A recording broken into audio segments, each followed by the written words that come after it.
Live from a grungy kitchen table located in Annapolis, Maryland's scenic and historic capital, it's the Maryland Crabs Podcast. With each episode, your hosts, Tim Hamilton, John Frenay, and the occasional guest will dive in and pick apart the stuff that really matters most to you. We're too lazy to actually solve any of these problems, but we can definitely stir the pot. From schools, politics, parking in the fire lane, to those horrible people who drive BMWs. And here with this week's episode, live from the kitchen table, Tim Hamilton and John Frenay. Hey, it's the Maryland Crabs again. We're here at 49 West, which is one of my favorite cafes in Annapolis at 49 West Street. Sensible enough. This is John Frenay, and Tim Hamilton is over there. Hola. And if you haven't had a chance to listen to last week's podcast, it is water over the dam at this point, but we talked about national politics, state politics, and local politics, who we endorse, who we like and don't like, and whatever we said really doesn't matter because it is what it is, and hopefully a lot of fast this week. Hopefully the country's not going to hell by the time this airs. Yeah, this is going to air after the election, so we have a lot of either upset people right now, a lot of happy people, or the place is in flames, and we don't know. We're looking into the future, so we're a week back. That's true. Hey, shout out to the Cubs for the World Series win. I don't like baseball. 108 years. Hey, go for it. Hey, this week we're bringing it back locally, which is really kind of cool. And because the old election just ended, the new one is about to start. Yes, it's... this is the good one. Yeah, this is the one that's... This is the local one. Hyper-local here in Annapolis. And it's going to be a lot of changes in government in Annapolis. We've got the mayor who's going to be running again. We've got some challengers. The city council is going to have a fairly big turnover because I know Alderman Littman is not going to be running again. I know that Alderman Pfeiffer is not going to be running again. Alderman Pendel Charles, I hear, has a challenger, as well as I've heard Kenny Kirby may not be running. I should run. How much does that pay? $14,000. Is that taxed? Huh? Is that taxed? Yeah. Oh. But Scott McMullen's on the committee to get that raised. He said he had a meeting this morning. He does the Annapolis podcast, and he's trying to get that money raised. I said, hey, get that council person up to about 35, 40, and I'll give it a shot. But anyhow, today we've got Mr. Gavin Buckley, who is a bon vivant around town and a rabble-rouser and a graffiti artist. You know, I get nervous, too, because I hear your supporter. accent. And as an American, or as a typical American, I never know where to place it. And I don't want to insult anyone because I know there's a competition between New Zealanders and Australians. I learned that from Flight of the Conchords. Or South African, but you've got all bases covered. I've definitely got a lot going on, yeah. But that's the great thing about America, isn't it? You know, only in a country like this can you come in with an accent like this and they'll accept you. Oh, not only accept you, we're charmed. Didn't you remember Paul Hogan? We love Paul Hogan. We love that in Men at Work and Olivia Newton-John. Yeah, you are charming people. Have you seen that great? The accent works for you. What was it? It was like Craig Ferguson who said that he sort of bullshitted his way through the Drew Carey show with his over-the-top British accent. We love our Australians. Not just, although little hint, maybe you could wear that hat with the alligator teeth in the top, the crocodile teeth. Oh, I got one of those. That was my first Halloween outfit. But for those that don't know, Gavin Buckley is the owner of, and I'm going to take a deep breath before I say this, he's a co-owner or owner of Metropolitan Kitchen and Lounge. I had my 40th birthday there, I think. Yep. I do not remember. He is the co-owner of Tsunami, the co-owner of Sailor Oyster Bar, which is a brand new one, the co-owner of... You're the co-owner of Baldi's? Yep. Pretty much? Okay. Yep. Lemongrass on West Street, as well as Lemongrass out in the... I think it's called the Gateway Center out there by Best Buy. Yep. Anything else that you're hiding under there? In Arnold, we just opened another Lemongrass, so we've got a few of those now. So okay, where is that in Arnold? It's next to the Bike Doctor, next to Mother's. Okay, so there's like the 7-Eleven. Yep. Was there like a ice cream store in there? Yep, yeah. Okay, so it's a like great location. We love that area. You know. Yeah, it's just like one place up from Mother's. Yep. Yes. The strip center right next door. I didn't realize what an empire that was. An empire. Well, I like to say, I'm in the non-profit world. So I've been in non-profits now for 20 years. So. I hear that. Well, it only involves 80, 90 hours a week, so that's a little bit involved. But it's a labor of love. And my friends will joke with me. They're like, "You're going to start another restaurant, Gavin. why don't you diversify? Why don't you do something else? And I go, yeah, why don't I fall back on my other skills? I don't have any other skills. So So when did you come here from Australia? I came to America a long time ago. I've lived in America more than I've actually lived in Australia. So I sailed into Annapolis 23 years ago,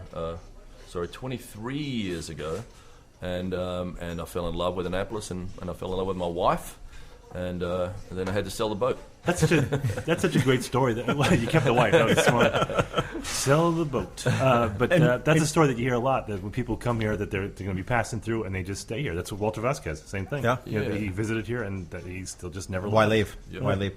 Now, were you in the restaurant business before? Yeah, I worked at Burger King. I flipped hamburgers to save money to go traveling and backpacking. There you go.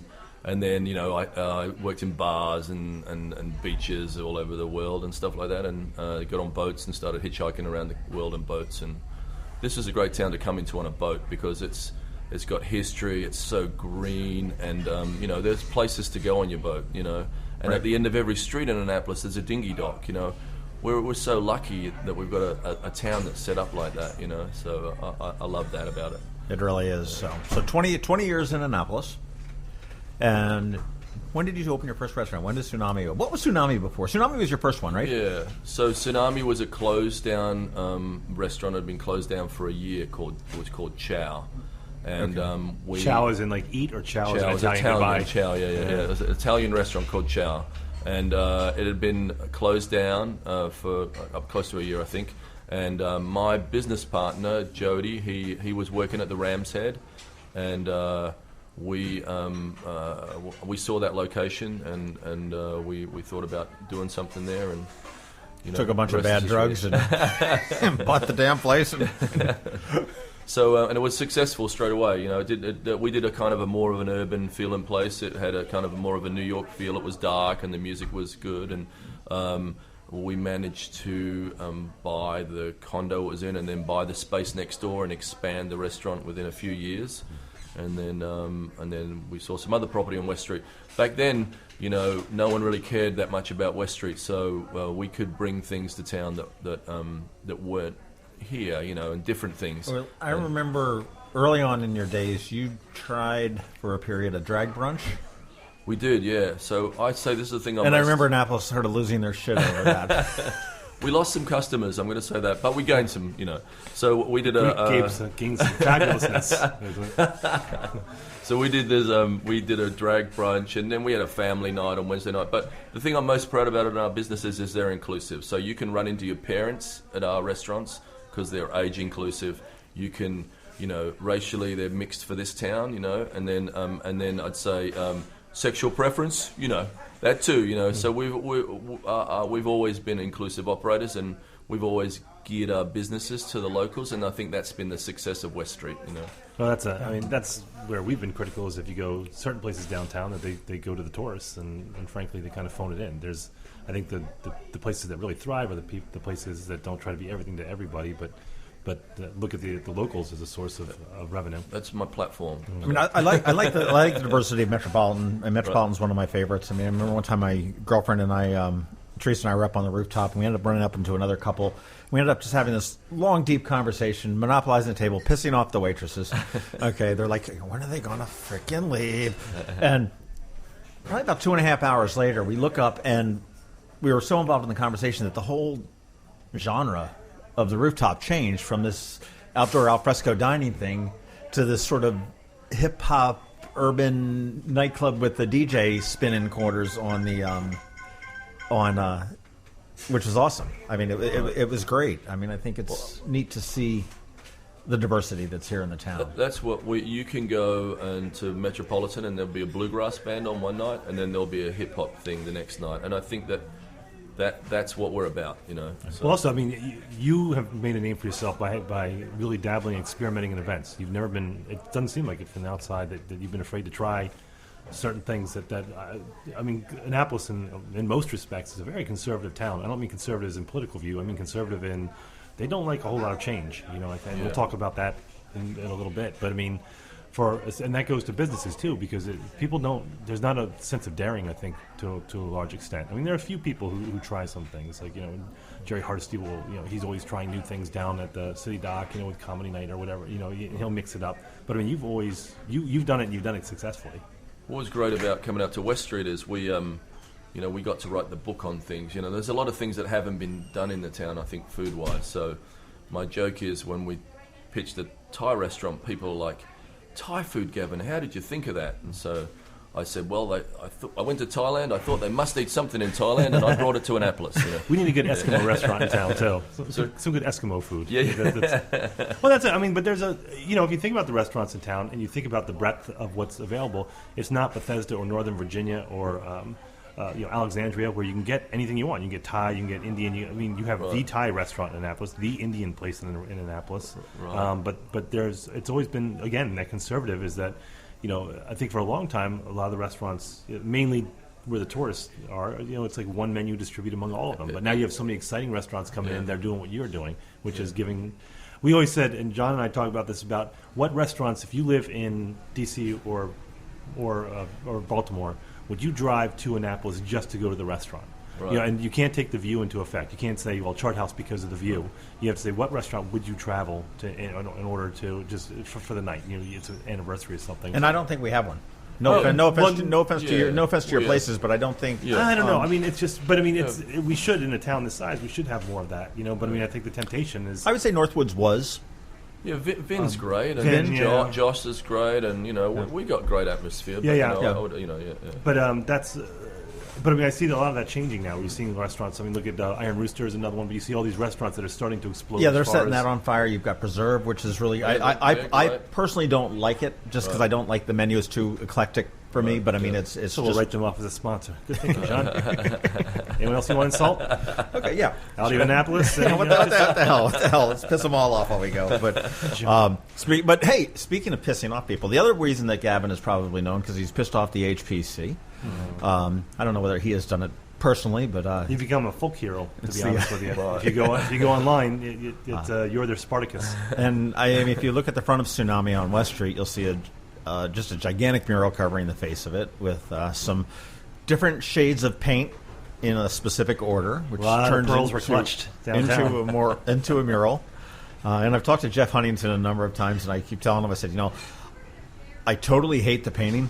I like it, but I totally love that it's there. I dig it. I like it. It's got a I'm not buying the poster and hanging it in my living room or anything like that. So, but I think it's just great. I think the arts in Annapolis has come a long way, and I think they've got to go a long way further. But so, what's happening with the mural?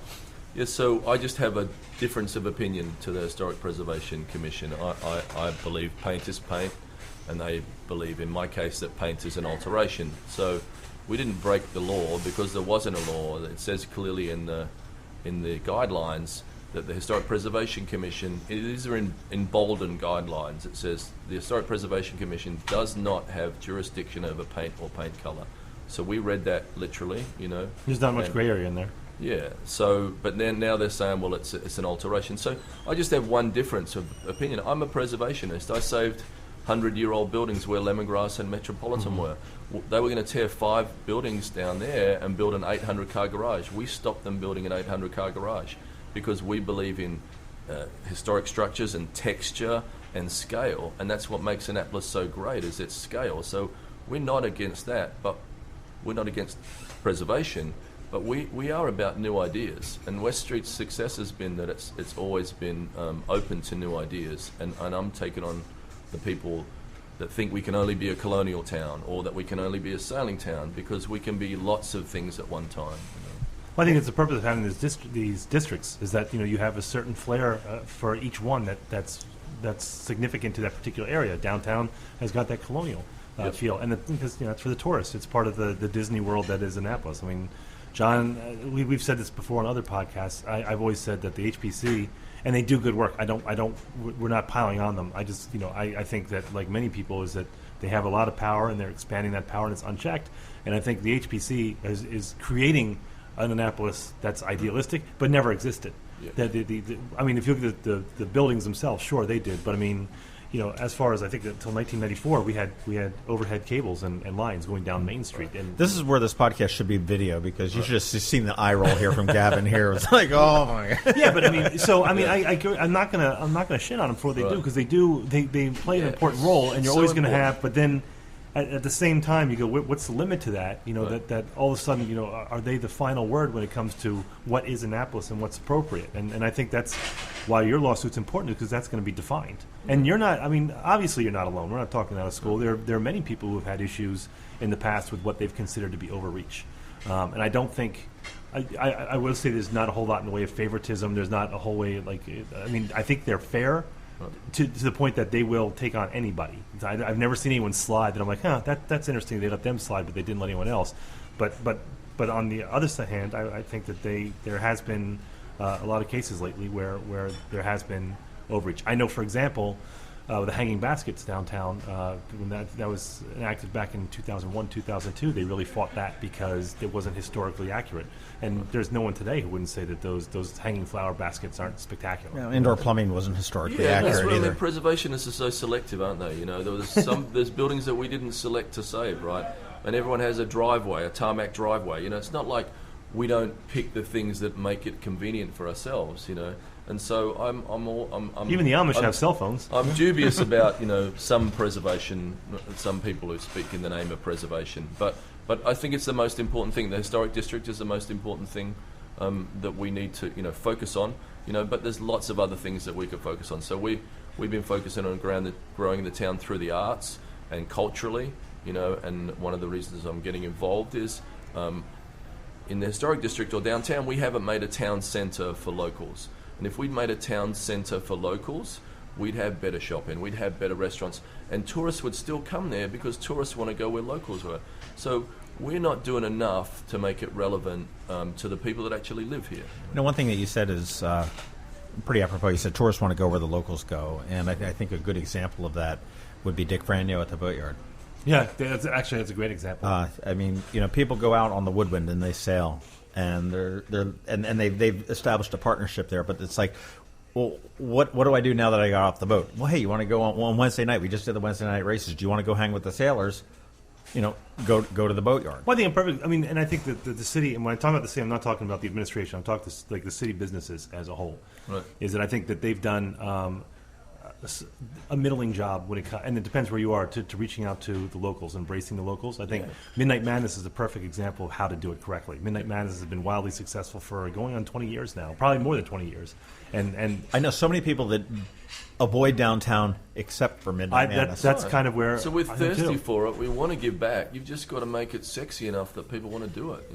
I think, not to harp on the Market House, we've beat that to death. Everyone's beat it to death. But that's a perfect example of something that was what you're talking about, Gavin, which is locals and tourists alike all went there, and it was destroyed, and you just can never recapture that magic. I think we should just give it up at this point. But I mean, I look at what they've done with West Street and the revitalization of West Street, even outer West Street, out to Unity Circle or Westgate Circle, whatever they call it. Westgate, yeah.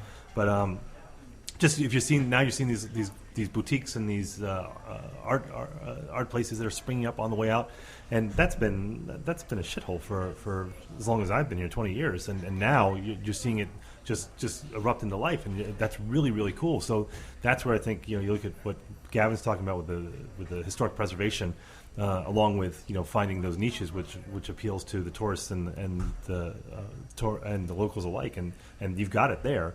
But I think this is where the city gets. This goes back to what we talked about with Sean O'Neill about the doing business in the city and the red tape and what have you. But I think you're seeing huge signs of life, especially after the recession, that are sparking. I was on Maryland Ave last night, and there's a lot of vacancies there. But I got some good ideas for Maryland Ave. So. Doesn't involve explosives. Well, speaking of ideas, so let's get into it. So, as everyone knows, the Capitol had pointed an article a few weeks ago. So Gavin's running for mayor in next November. So that's the civil election. That's where we're not going to beat each other's throats.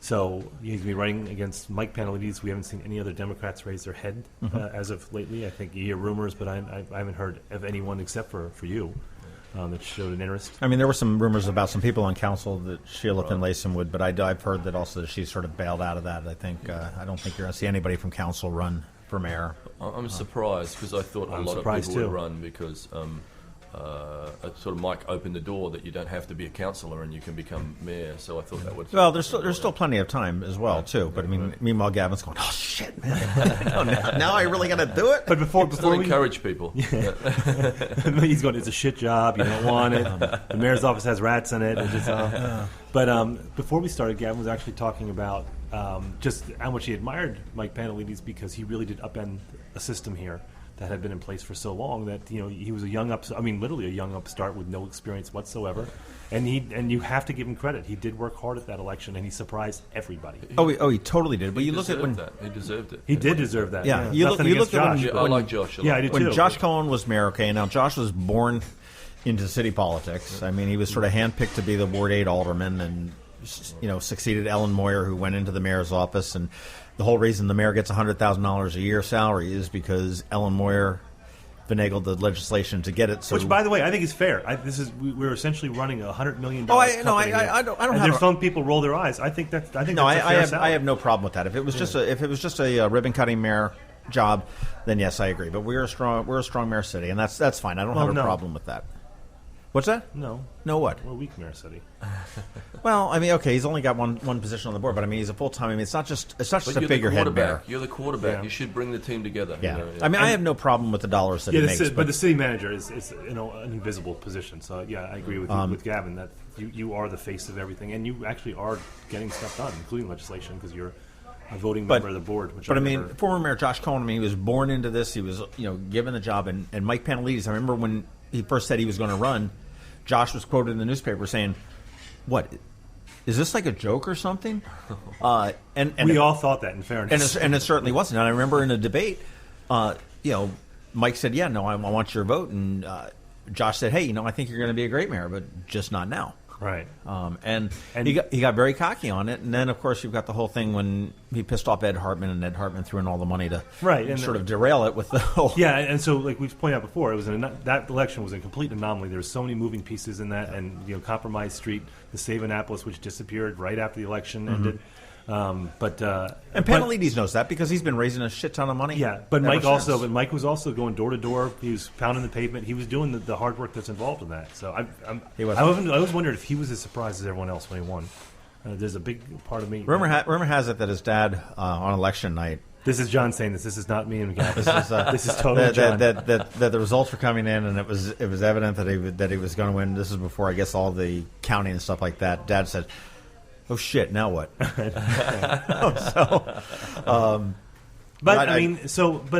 we've been critical. I guess it's hard to figure out what when you start picking the city apart, and it's easy to do that.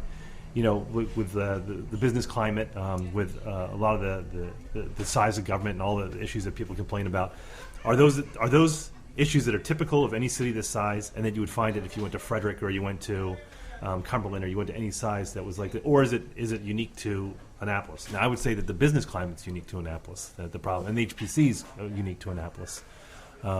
Maybe city government size. Well, I mean, certainly it is, but I mean, is it unique because we have two departments that other cities our size don't have, which is the police department and the transportation department? If you take those out, all of a sudden do we start coming into line with other cities our size? Mm-hmm. But I mean, what do you see as the big issues that made you scratch your head and go, you know what, I really want to roll up my sleeves and get in there?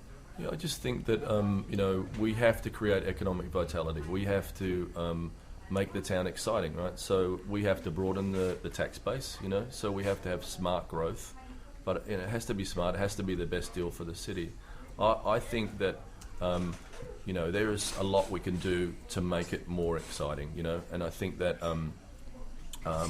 some people don't want any change in the town. My mural is an example of a new idea that they close their mind to. And so I say, until we broaden the base of people that are attracted to the town, we're never going to make it better. So we need to cast a wider net.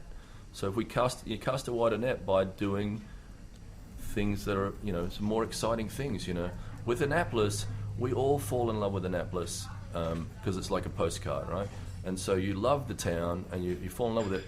But somewhere along the line, you fall out of love with it because you don't feel the love back, right? And the towns that I look at, and I don't have a lot of original ideas. I just look at places where they do things, I think are good ideas, and I sort of like to translate those ideas. But You don't have to look too far. Charleston's and Austin's or I love Boulders Charleston, and yeah. towns like that, and see some of the things they're doing. They're towns that people will, they'll die for their town because they feel vested in it. There's a disconnect in our town where we don't go the full length for it. And if you feel the love back from your town, you'll give more, you'll try more, and you'll pitch in as a community. And so I'd say my strength is about building community, and we built a great community on West Street, and it's made up of business owners and residents and tourists and all those things. I just want to, and I feel like now that they're trying to close the door in the historic district on me because of some silly point of difference, and I'm trying to kick the door down. It's nothing against Mike. I had nothing against Josh. They were all great guys, I just don't see the stuff being done that I want done in the town, and so I'm going to give it a go, We'll see if I get there. All right, so this is kind of as someone, and actually I live just a mile outside the city, technically, but, I'm separated from the rest of the county by the city because I live, south of the city. So I consider myself an Annapolitan, but I don't pay the taxes, which is great. But if I say, all right, to everyone listening right now, picture Annapolis. Everyone just pictured City Dock and Main Street in their head. Every single person did. No one thought about Forest Drive. No one thought about Chinkapin. No one thought about Outer West Street. Everyone, when I said that, just pictured downtown Annapolis.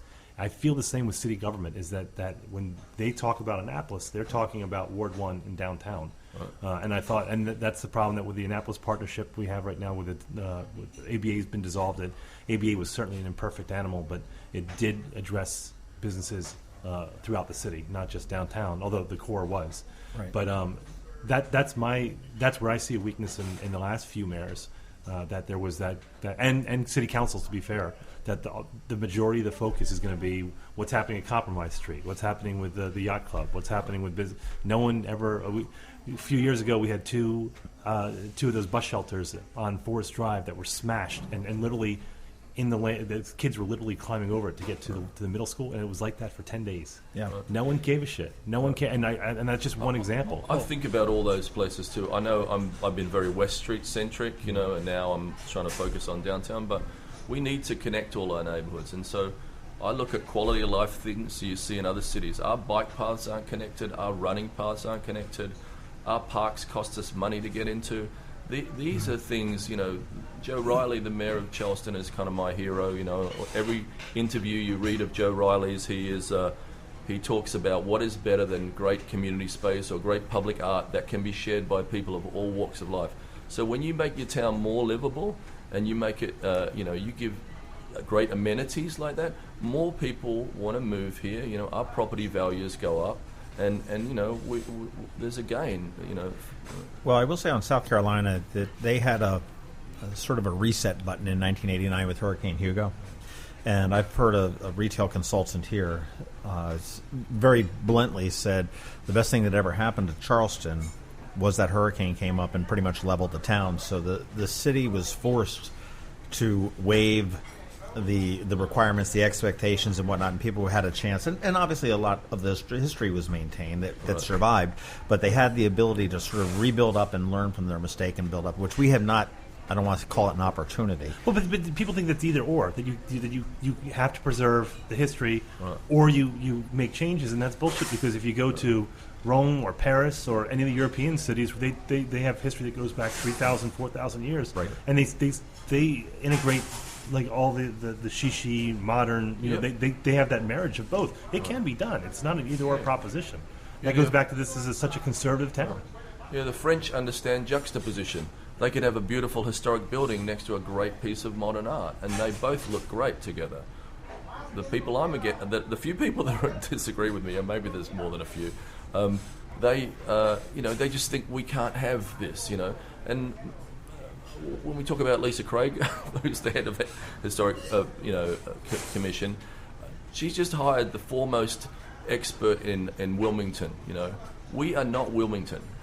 We are Annapolis. We are a state capital. We are a living, breathing, working state capital. And Wilmington's an industrial. Yeah, and so not Wilmington. Sorry, I mean Williamsburg. Oh, well, so the the head of Williamsburg. So people don't live in Williamsburg. They leave the town at night.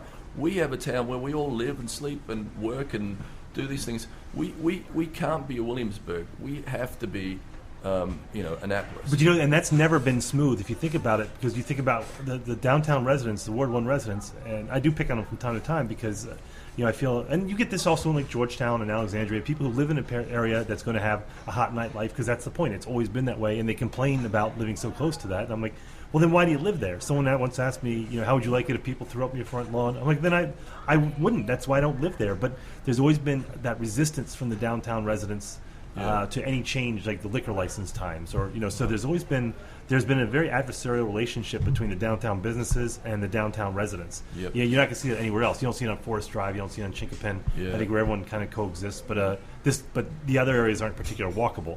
But I think, like you said, is if you look at Williamsburg, where everyone leaves at night, I guess we all have to live with each other, and it's been very uneasy. It has, and even if we haven't even talked about like the public housing too, and that's where they're kept. Public housing is kept very tightly in their areas. They don't. You don't. How many black people do you see, especially public housing downtown, which is just a mile away from public?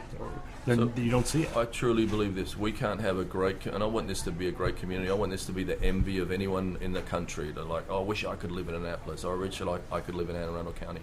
But we can't have a great community until we make a great community for everybody. Do you know what this reminds me of, this town? I lived in New Mexico for a bunch of years, and this reminds me very much of Santa Fe. Right. Is that Santa Fe is it's been around for 400 years too, and they have like the classic adobe houses and stuff, but they're very shishi, artsy, gay friendly, but and very touristy at the same time. Right. They've blended everything beautifully together. That's kind of what I see as kind of what we'd like to have. Well, one thing you've said a number of times, and I've actually quoted this to a number of people, you said that Ward 1, particularly in the historic downtown area, has this utopian vision of what Annapolis should be, which really is diametrically opposed to what Annapolis really is. I agree. It's a postcard. It's a Disneyland. Somebody has created this beautiful little vision of what it is, and it's just not. Nor has it ever been. It's never been there. It was a cultural center, or the Athens of the New World. It was a jumping place. There were galas. There were prostitutes. There were sailors. There were people coming from all over the world. More prostitutes. Is that a platform? Bring back the hookers. Vote Buckley. More hookers on West Street. You heard it here first. But I like to say we've come from red light district to arts district. I say that as many times as I can. Yeah, it reminds me of when you talk to people from New York City and they lament the Disneyfication of Times Square because they liked when it was all seedy and everything. I'm like, I guess so, but it was a shithole. It's just I get that too. I guess, but you idealize that. Like you're like, at least it was authentic. Shut up. It was disgusting. You didn't want to touch anything. It was just, the pendulum can swing the other way pretty far, which is like what it has done here, but it's just kind of getting to that mix like Gavin's talking about, where you make this is not authentic. It's great, and I love Annapolis, but downtown's not authentic for the most part. Right. And I think it's getting better. I think we've come out of the recession. I think you're seeing a lot of great new businesses that are popping up. I think there's an osmosis happening on the top of Main Street, and I think that we've geared it too much to tourists, and every restaurant's sort of uses the same Cisco food truck, and so. But I think that there's an awesome, the top of Main Street. There's some new things coming, and some of the traditional stuff we have is great, But we have to evolve a little bit, and I think the number one thing people look for when they come to a town is generally food, and then they look for art and things like that. I think they're the things that we should be pushing. I love, that of course the fabric of the town, the historic part of the town is essential because that provides the backdrop. But really, I think that, they're not building. I know in my restaurant, I don't see busloads of people coming here because this is the best kept colonial city in the whole of America. I see people coming here to see their kids at the academy, and they might drop into some of these things. I see people coming to see their kids at St. John or coming for the state capitol. But I don't believe. I question some of the heritage tourist numbers, Yeah, well, all right, so let's go to some of the logistics of being mayor, because I'd said this too. Like, if you look at our current board, the alderpersons, you have Jared Littman and Ian Pfeiffer to an extent, and I think Ian had pointed out to me, I think Fred Payon, they've all people who have experience in the private industry, and I'm not like I said before, my grandfather was a federal judge, and so I have government workers in my, so I'm not banging on them, but we haven't had anybody, and we haven't had a mayor including Mike, because Mike was in a low-level position before he came here. I'm just being honest. But, I mean, we don't have anyone with any private industry experience, with any business experience who've actually come to, which is why the business owners have been so upset, because they're like, no one understands the pain we're going through when trying to open a place or trying to get permits. So there's that, is, you know, how do you bring a business sense to government? And the second thing is, logistically, you have 5-6 restaurants. How you're one person who, like, you're going to have to dedicate this to full time. What happens? How the businesses get run at that point? Well, I have business partners. I have business partners, so, you know, I have to separate myself from those businesses. I can't be involved in them once they start running, you know, and I have to. I'm sure there'll be times I'll have to recuse myself from things. Because this is new. This is going to be new for everybody. Yeah, right. And I'm definitely I'm not a politician. I'm learning this stuff as I go along. You know, and that's worked out pretty well for someone recently. Well, I don't know. The election was a few days after when this is released, but you got that far. Well, so.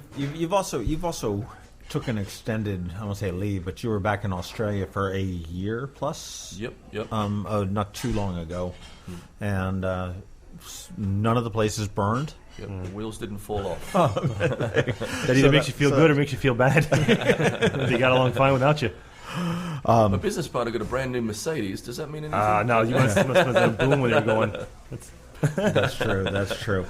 You mentioned earlier when we were talking about economic development and everything else, and you said that you had an idea for Maryland Avenue, and that kind of piqued my curiosity. You want to tip your hat on that at all? Or? Yeah, I'm meeting with some of the people from Maryland Ave. So Maryland Ave's the most romantic site in the city. It's a beautiful vista. So you could just do a couple of tweaks on that street. My ideas. You need another food concept at the other end of the street. You have to bookend the block to balance out Galway Bay. So, you know, I think Annabeth would be great if she could have a wine bar at that end of the street. And by the way, let me just say this too about Annabeth. She is the only one who kind of look. This is where I do pick on the businesses there.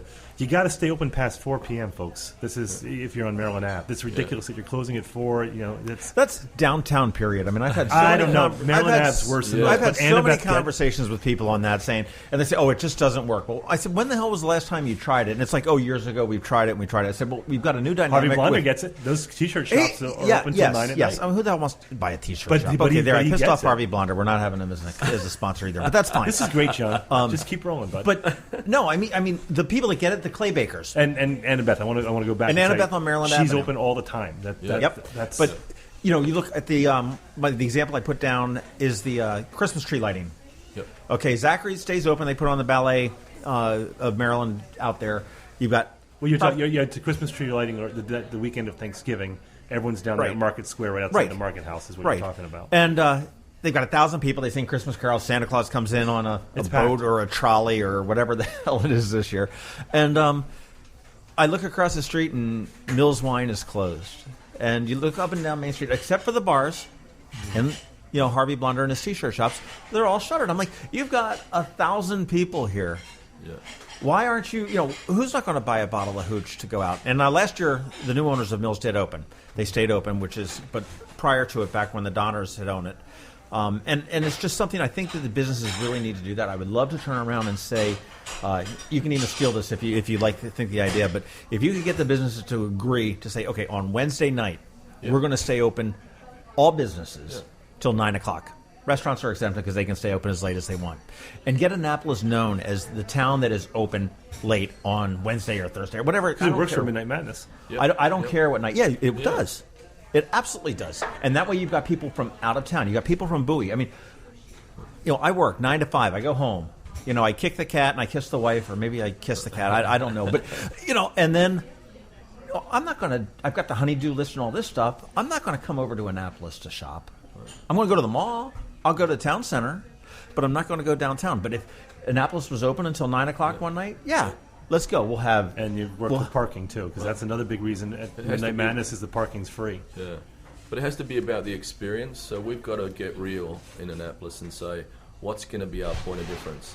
As we slowly watch chains sift into downtown, and I'm not against chains. I think that's okay to have a few of those. But we can't be just like any town USA. So we have to have a variety of businesses that are unique. And the experience has to be great. So we have to be doing everything we can to make it the coolest experience, because we're not going to compete with the parking at the mall. we're not going to compete with it Parole Town Centre. So we have to be an original place, that is not like anything else you can get. You have to go down there for that reason. And so the parking thing is a huge issue. I think we should stop. We should make parking free at 6 o'clock at night, right? We should extend the hours at 9 o'clock in the morning. Start the parking at 9 o'clock in the morning. So we'd pick up an hour, right? We'd lose. It shuts at 8, so we're only losing an hour if we increase the mornings and decrease the nights. But then people would start the perception, our worst enemy is the parking perception downtown. We have lots of parking spaces, but everybody that lives outside of town goes, oh, there's no parking, I'm not going down there. And so, okay, we don't have a lot of parking spaces when the boat show's on and maybe some weekend events, but through the winter, half of City Dock is empty. Sure. And at the top of Main Street, we have 3 completely empty garages. They're empty at night time. 7 nights a week they're empty. They're empty all weekend long.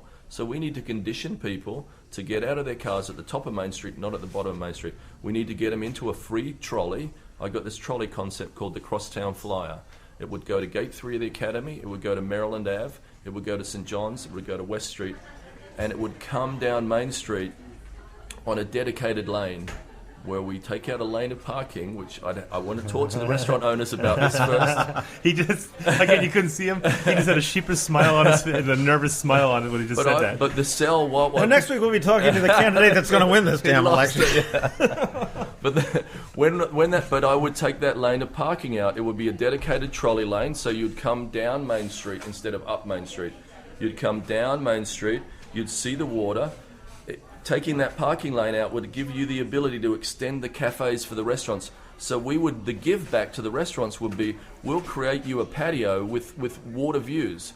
So you'll be on the edge. So it'll just be a trolley lane. It could be a bike lane, which I'm really big into. And it would give the cafes another asset, and whether the city has to run some heating for the businesses to sort of make it more palatable for them. But it would make Main Street more exciting, Do you know what's funny? I was telling, we were walking down Main Street the other night, and I was talking to my wife. It just hit me, because we go to Ireland every 2 years, and all Irish cities, or towns, are all set up just like Main Street, is that you have the street go down to the water and then curve off, and everything's along, and every town in Ireland is set up that way. Huh. So... that going up away from the water, from an aesthetic view, is traffic. But I'm not going to go there on that one yet, because that will definitely lose me the election. But having the one way there, like if you're circling for parking, it is a hassle, because you have to go up Main Street, do the circle, come down Duke of Gloucester, and then start the process over, and it gets gummed up. I mean, I just think I think everyone's talked about traffic and parking. I don't think anyone's done a real.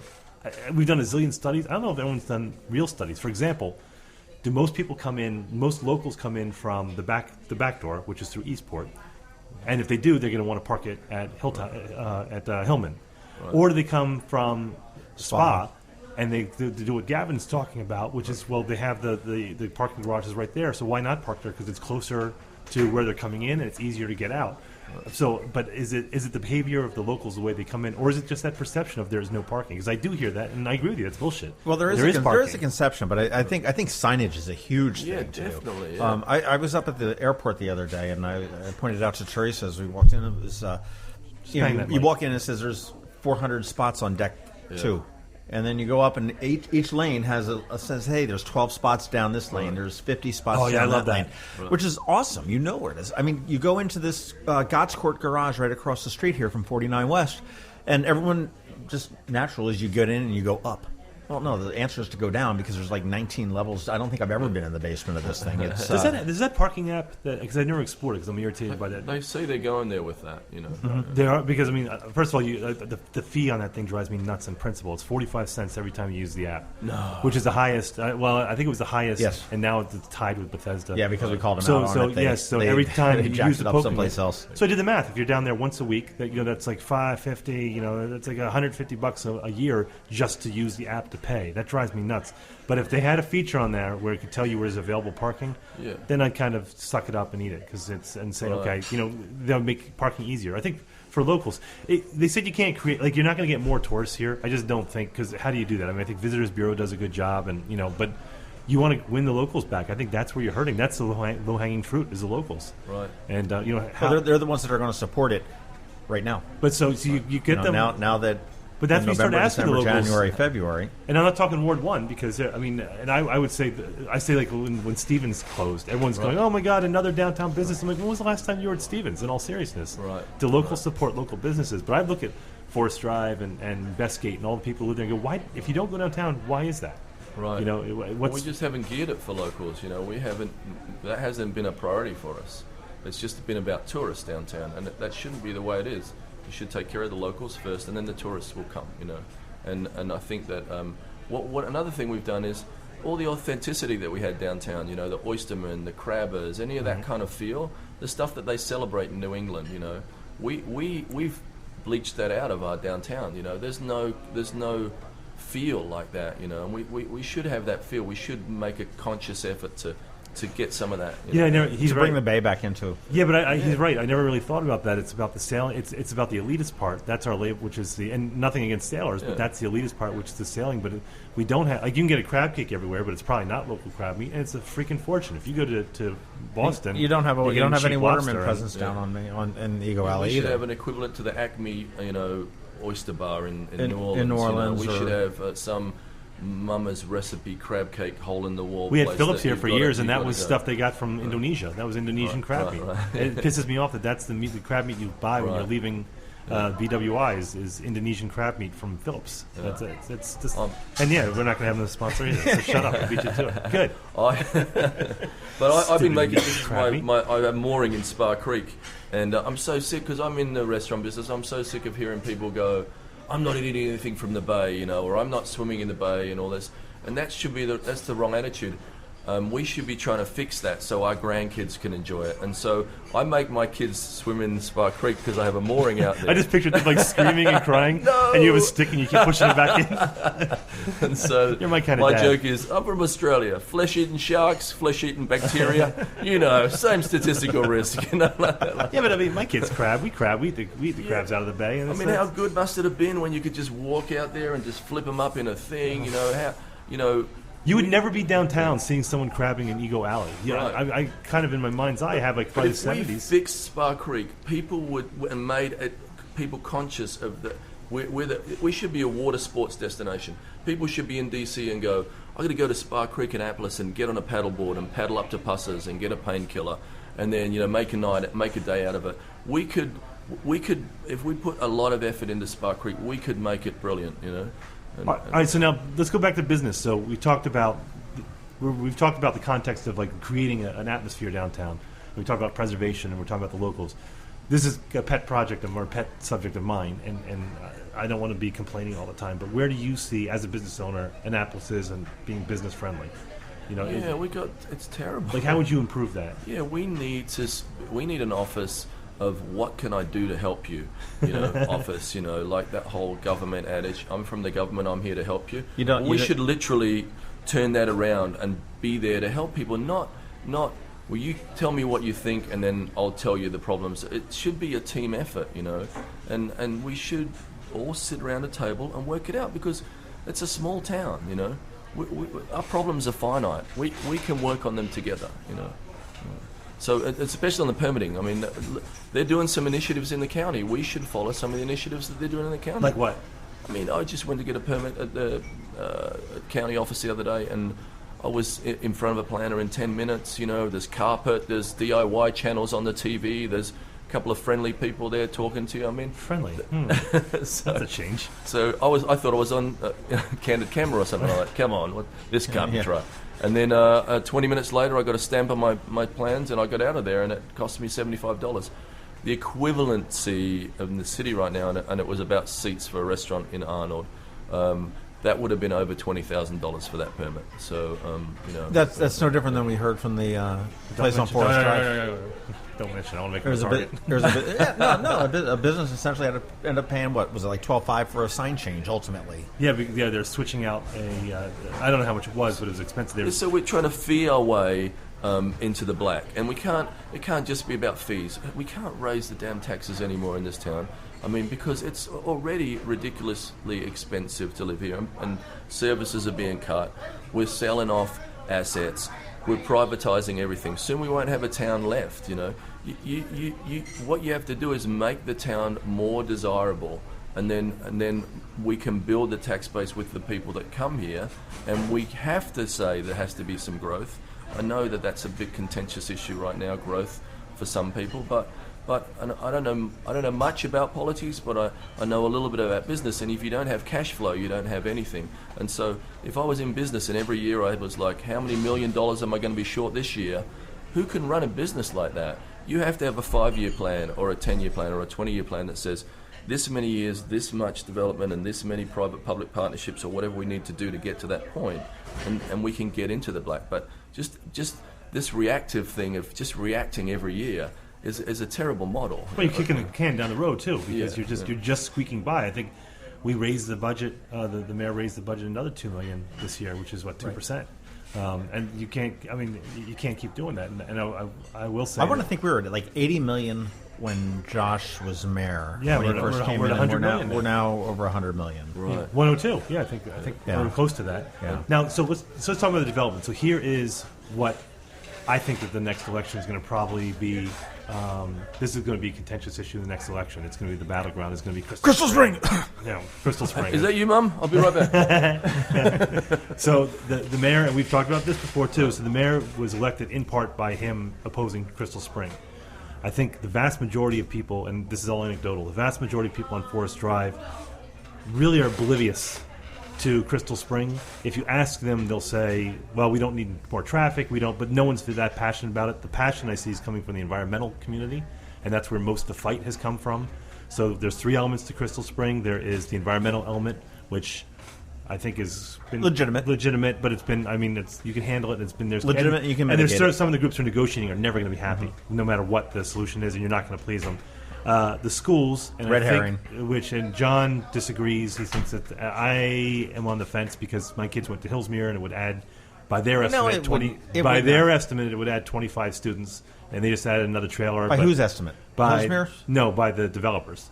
I don't buy that. I mean, So they're liars, John. yeah, they are. Who's going to buy into a $500,000 townhome to put their kids at Hillsmere, Annapolis Middle, and Hey, my Annapolis kids went High there, School Snobatory. that lives in the live in the middle of a senior community? Seriously, So there may be one or two. The last issue, but then that's one that I worry about because I'm down at the end of Forest Drive is traffic. And they say, well, we'll handle that. I haven't heard any solutions yet. So I'm not opposed to Crystal Spring, but I want to see them, especially the traffic. I think most people are concerned with traffic. Now the current mayor, I think he's shooting from the hip one time, and he said very publicly that he was opposed to Crystal Spring, and he painted himself into a corner on that. He said, "I will stop this development." Period. And they're trying to hold us. So if you look at the city, anyone who lives in Ward 1, Ward 3, Ward 7, well, not 7, but anyone who's not on Forest Drive aren't going to really care about it. They don't care. And Ward 5, which is along Forest Drive, is not really hotly contested for the most part, so you're not losing a lot of votes. But so when you're talking about development, would you say that, Crystal Spring is definitely on, you want to see that kind of move forward? No, it's the hottest topic right now, and I'd be interested to see how many times Mike said, "Oh, we'll stop Crystal Spring," because I feel a bit sorry for him, because I feel like he might have only said it once, but they've replayed the soundbite like 100 million times. But I don't know that. I think he said it twice. Yeah, Two but you're right. separate meetings. But you're exactly right. Yeah. It was on video and it was very public. But it was not a. I'm going to do what I can to stop it. It wasn't a. I'm going to reduce the scope of it, which is what he's saying now. Yeah. It was. And if I'm elected mayor, I am going to stop it. But to Gavin's point, I get it. I would probably say the same thing in that crowd. Sure. Right. Because you Trump wants to build a wall. It ain't happening. Yeah. But that is going to be. But the people latched onto that, so there are people who are calling him out right now when he tries to backpedal a little bit on that, because I think the developer is making some concessions, and I think there's some concessions coming up where this will be like the 6th time they've gone, and they've moved things around, and so I think. Well, the education is going to be. I've heard the education is going to be a moot point, because the new plan that's coming in a couple. Well, actually, probably a week after you hear this, is taking out everything but the continuing care Right. thing. So you're not going to have So you have any- environment and traffic, and Right. and so, but It'd just be an old place. And traffic, that would mitigate some of the traffic just because of the travel habits of old people. right, and now the Because assisted living, they really bring economic vitality to a town, don't they? Yes, they do. well, yeah, there's that, and then Yeah. You Oh, sit- yes, they do. You sit home and wait for your kids to come and visit you. Well, no. I mean, you've got to look at someone. Look at Baywoods. You look at my father is 91, Right. and down in one in Florida. My mother lived in one before she passed away. I mean, these people. I mean, they're busing people out into Are they? the community, and they're designed specifically because these people are saying, no, I don't want to be an old fart laying in a nursing home. Okay. I am young. I'm vibrant, and I mean, you've good. got these people I hope that are so, yeah. that are out there doing things. But Walter Vasquez, who's is kind of an activist in the Latino community, he's the one who says that the jobs to construct this, he estimates. Now, I don't know if it's true, but he's estimating around 800 jobs for construction, and he says that that's going to be the Latinos that do that. I know that Sheila Finlayson has hinted that a lot of these jobs will help some of the people who live in public housing. So there is the potential of jobs. Now I'd like to see some guarantees, because that they're going to hire a certain percentage who live within the city, et cetera, et cetera. But that brings an economic vitality that we don't have a tax. That would just be consumerism. So will there still be a tax base then?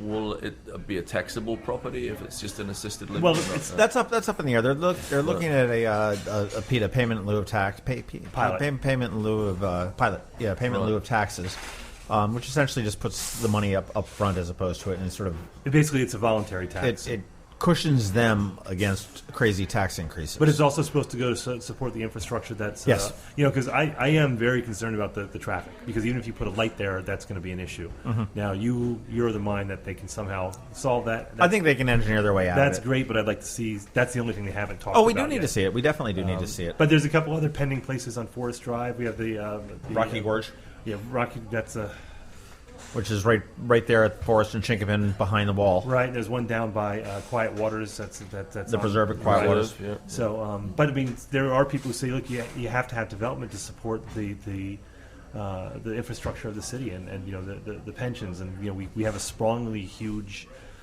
government that you do have to support. But I mean, whether you agree with it or not, I mean, we own it. So so I mean. But I think that the issue is going to be the environmental groups are very opposed to any development whatsoever. Yeah. That's where, and they're very vocal. But someone would argue that they're very small too. So that in the next election, I think is going to be the contentious It's going to part. be the big one, yeah. And I want some development. I just wish it wasn't all on Forest Drive, which is the way it feels to people that live on that street. But there's not many other places Yeah. you can do it, frankly. Yeah. I mean, Yeah. it's been developed. The parking lot down by Eagle Alley. Well, they're not as well organized as Ward 1. Yeah. It's a very, if you look at the Forest Drive corridor, which is the most heavily populated traffic corridor, and in Annapolis, it's a lot of people there. The majority of the city, a lot of the businesses, but they don't have a sense of being in Annapolis for the most part. They don't have that self-identification that Ward 1 does. Right. They're not unified against anything. If you ask them now about Crystal Springs, they'd be generally opposed to it, but they probably wouldn't know much about it. Right. In all fairness. Well, I mean, so it seems pretty much that your platform going forward, and we're trying to wrap up a little bit here, but is economic stimulus to do it in that both way on the retail end. Economic vitality, livability, make the city as livable as possible, make people be jealous that they don't live here, And so I think that that's good for our property values. I think that if we broaden the base of people that come to the town, and I'm especially talking about young people, we need young people to come here and want to start businesses. We need creative ideas like, mixed income housing, so that young people, studios, things like that, so that young people can actually afford to live and work downtown and affect the agenda. And when you get young people are fearless, they'll try different things. We need creative ideas to fill those shops on Main Street. I say there's more vacancies on Main Street now than there are on West Street, and no one gave West Street any chance, So I'm excited to give it a go. Well, West Street's blowing up. It's building its own personality as it goes. It's not conforming. If you open downtown Annapolis, you have to conform to that culture.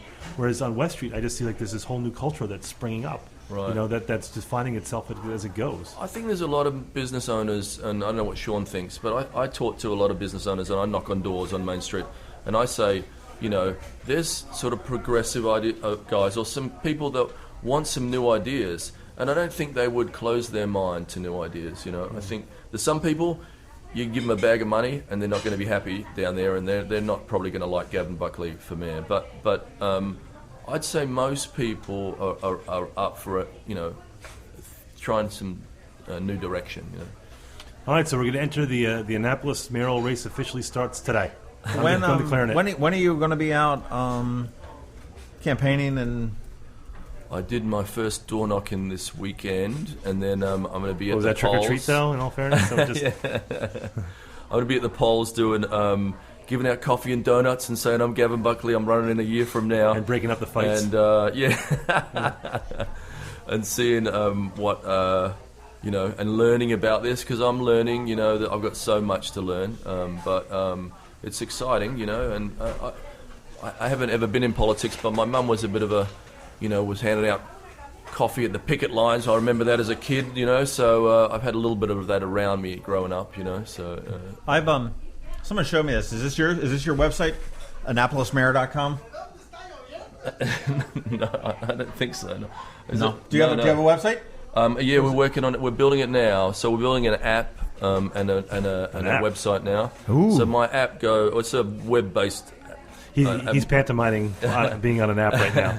It's a Gavin with a 4 and the mayor kind of app, so it'll push back to a website more than and the website will be ultimately Gavin the number 4 mayor. Yeah, or no, just Gavin 2017, you know, or Gavin different things. Yeah, Gavin Facebook Buckley. Page and Twitter set up yet, or is that coming? We're working on that. Okay, stuff so now, keep an eye out for that, Yep. and let us know, and we'll make sure that we'll put it in the show notes whenever it's available, so everyone gets it on this. Can I tell you that when I launch absolutely, it? yeah. Oh, thank you. Yeah. Well, this is gonna be a fun election. I'm looking forward to it. And we're gonna be we're gonna be hosting a debate coming up, so we'd love for you to participate in that if you would. I understand that one of the requirements of mayor is this: you got to wear a tie. Is that really? Is it going to be a kinder, gentler, more casual administration under a Buckley administration, or is it? We're going to change the dress code for the city. Yeah, we need to loosen up a little bit, but I'll look at I'd be amazed if there was a law for that, because I joke about this town being like Footloose. You know, you have to get a license to dance in this town, so there's probably some things that we need to loosen up on. You know. So that's the first Footloose reference I've ever heard related to the mayoral race. That's true. That is true. All right. Well, thanks for coming on. We really appreciate that. I really appreciate it. It's been really fun. Thank you so much. We got to do some plugs real quick so people will listen to this and actually rate it and so that's what you want to do is you want to go to iTunes and you want to rate us and you want to leave a comment. You're going to want to do that because we're lovely guys. And if you're one of those Android users, you can go to Google Play. Yes, we just added that, Google Play. That was not too hard. That didn't take up too much of my time, John. And then also you want to find us on the Facebook page at the Maryland Crabs page on Facebook and the Maryland Crabs group on Facebook. Our Twitter's at MD Crabs Podcast. Our email's at info@themarylandcrabs.com and our website, themarylandcrabs.com. And you can find John at I on Annapolis and me at Tim Hamilton 47 on Twitter. And you can friend any of us on Facebook. And we're up late and we'll chat with you because we'd love to have your input on any other topics or discussions? Sure. Anything else you want us to talk to? If we need to follow up on Gavin, you said that Maryland Avenue romance thing. Maybe we need to have a longer discussion on that. Maybe we can go on a date there. Oh, I like dates. There you go. You buying? I am not gay, but I like to keep my options open. It could happen. You never know. All right, folks. Well, that's it for Maryland Crabs. And go back, listen to some of the episodes you might have missed before. They're great. And give us a rating on iTunes and a review. And until next time, it's Tim, John, and Gavin. Thanks. Thank you so much. This has been the Maryland Crabs Podcast with Tim Hamilton and John Fernay. Sure to follow them in all the regular places, Facebook, Twitter, YouTube, and online at themarylandcrabs.com. Take a moment to rate us on iTunes. Now, get the hell out of my kitchen. Seriously. Go! You're still here? It's over. Go home.